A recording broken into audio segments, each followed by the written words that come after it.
Perkenalkan, nama saya Rani Magdalena. Saya berasal dari Prodi Pendidikan Komputer kelas A3. Di sini saya akan menjelaskan tentang input David. Input David termasuk ke dalam perangkat keras komputer yang menangani aktivitas penerimaan input yang berasal dari luar sistem. Fungsi dari input David ini adalah memasukkan data atau pemerintah yang diberikan oleh pengguna ke dalam sistem. Contohnya itu seperti apa sih? Perangkat yang menjadi bagian input itu seperti mouse, keyboard, scanner, masih banyak lagi. Dan di sini ada kedua, input. Tadi itu kan tentang input David, sekarang tentang output David. Output David merupakan perangkat keras yang menangani aktivitas keluaran. Fungsi dari output David adalah untuk menampilkan hasil dari pengolahan data, baik itu berupa soft copy, hard copy, ataupun suara. Contohnya perangkat keras komputer yang termasuk ke dalam output David adalah monitor, printer, speaker, projector, dan sebagainya.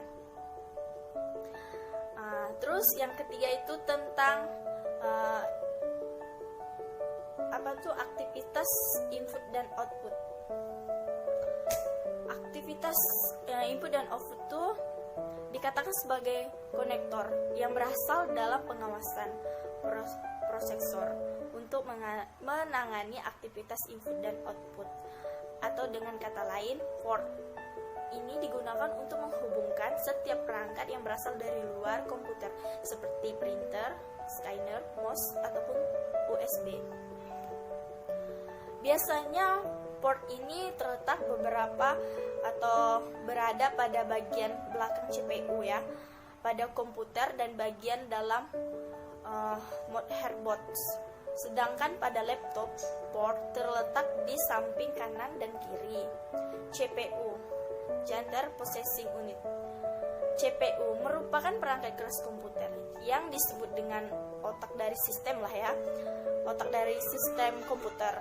Sebab cepat atau lambatnya kinerja dari suatu komputer ditentukan oleh teknologi dan kualitas dari CPU yang digunakan.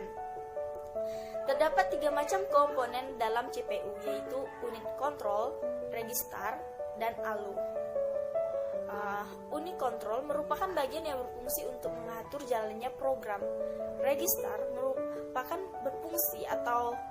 berfungsi penggunaannya sebagai tempat penyimpanan sementara data yang sedang diolah untuk dilanjutkan ke pengolahan berikutnya. Sedangkan ALU, apa kegunaan ALU di dalam CPU itu?